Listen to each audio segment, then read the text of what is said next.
ప్రియులారా, అనేకులైన అబద్ధ ప్రవక్తలు లోకంలోకి బయలు వెళ్ళి ఉన్నారు కనుక ప్రతి ఆత్మను నమ్మక ఆయా ఆత్మలు దేవుని సంబంధమైనవో కావో పరీక్షించుడి. యేసుక్రీస్తు శరీరధారి అయి వచ్చినని ఏ ఆత్మ నమ్మునో అది దేవుని సంబంధమైంది. ఏ ఆత్మ యేసుని ఒప్పుకొనదో అది దేవుని సంబంధమైంది కాదు. దీన్ని బట్టి దేవుని ఆత్మను మీరు ఎరుగుదురు. క్రీస్తు విరోధి ఆత్మ వచ్చినని మీరు వినిన సంగతి ఇదే.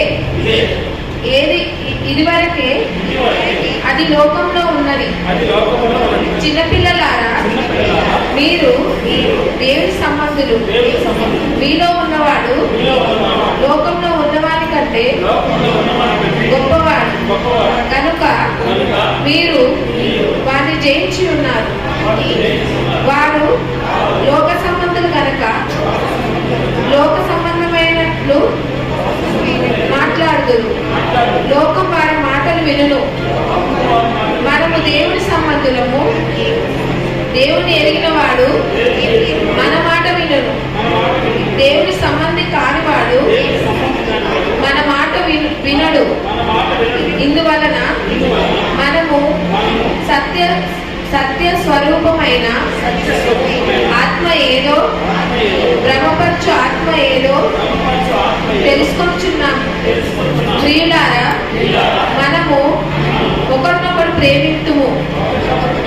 ఏదే అనగా ప్రేమ దేవుని మూలంగా కలుగుచున్నది. ప్రేమించు ప్రతి వాడును దేవుని మూలంగా పుట్టినవాడే దేవుని ఎరుగును. దేవుడు ప్రేమ స్వరూపి. ప్రేమ లేని వాడు దేవుణ్ణి ఎరగడు.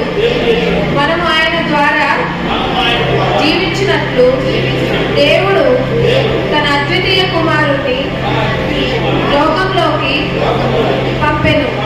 దీని వలన దేవుడు మన యందు ఉంచిన ప్రేమ ప్రత్యక్షపరచబడెను. మనము దేవుణ్ణి ప్రేమించటమని కాదు,